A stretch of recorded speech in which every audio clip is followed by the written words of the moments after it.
Highlights from Letters to a Young Poet, originally published by myself, on August 31st, 2018. I just finished Rainer Maria Rilke's Letters to a Young Poet, and I will share some of the things I highlighted. The book is for sale on Amazon for about €2.80 or $3, which I think is a steal. On asking others' opinions, quote, "You ask me whether your verses are good. You ask me that.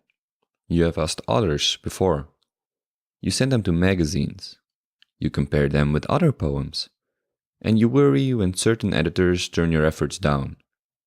Now, since you have allowed me to offer you advice, let me ask you to give up all that. You are looking to the outside. And that, above all, you should not be doing now. Nobody can advise you and help you. Nobody. There is only one way. Go into yourself." Unquote. What to write about? Quote, "Don't write love poems. Avoid at first those forms which are too familiar and habitual. They are the hardest, for you need great maturity and strength to produce something of your own in a domain where good and sometimes brilliant examples have been handed down to us in abundance. For this reason, flee general subjects and take refuge in those offered by your own day-to-day life. Depict your sadness and desires, passing thoughts and fate and some kind of beauty. Depict all this with intense, quiet, humble sincerity, and make use of whatever you find about you to express yourself, the images from your dreams and the things in your memory. If your everyday life seems to lack material, do not blame it. Blame yourself. Tell yourself that you are not poet enough to summon up its riches, for there is no lack for him who creates and no poor, trivial place." Unquote. On being alone and loneliness. Quote, "For at bottom, and particularly in the deepest and most important things, we are unutterably alone. And for one person to be able to advise, let alone help another, a great deal must come about. A great deal must come right. A whole constellation of things must concur for it to be possible at all." Unquote. Quote, "Love your solitude, and bear the pain it causes you, with melody wrought with lament. For the people who are close to you, you tell me, are far away, and that shows that you are beginning to create a wider space around you. And if what is close is far, then the space around you is wide indeed, and already among the stars. Take pleasure in your growth, in which no one can accompany you, and be kind-hearted towards those you leave behind, and be assured and gentle with them, and do not plague them with your doubts, or frighten them with your confidence or your joyfulness, which they cannot understand." Unquote. Going into oneself and not meeting anyone for hours, that is what one must arrive at.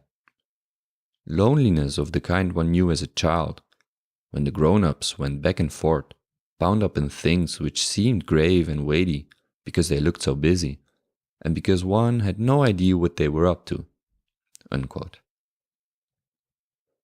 On being an artist. Quote, "These things cannot be measured by time. A year has no meaning, and 10 years are nothing.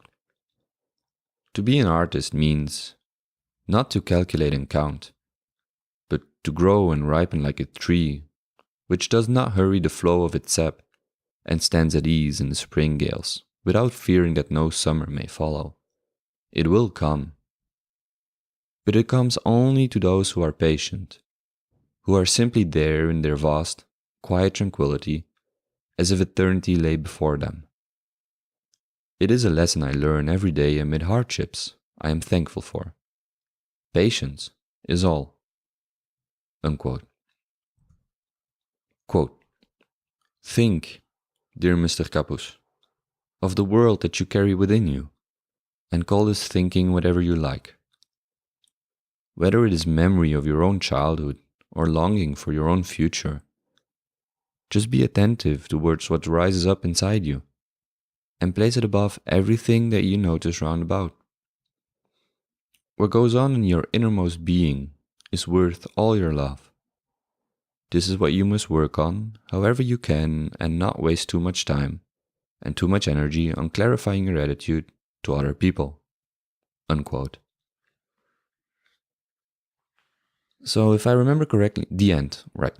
If I remember correctly, these letter exchanges between Mr. Kapus and Rilke are about 100 years old. But when I read the Letters to a Young Poet for the first time, I was kind of struck by how, on one hand, general the advice is, or general the things that Rilke writes about are, but on the other hand, how profound they seemed. I read them as if Rilke was talking directly to me, which I think is a wonderful experience when one reads a book.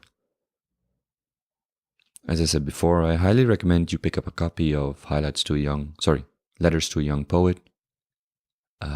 This is my first exploration of Rilke, and I look forward to discovering more about the writings.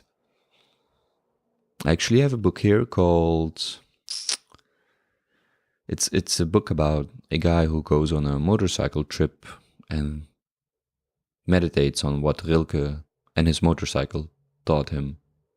I think it's Riding with Rilke, and I will add it to this archive once I finished it.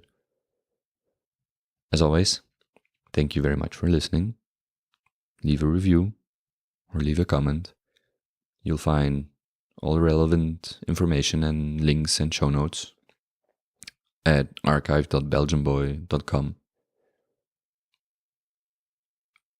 Thank you for being here, and enjoy your day.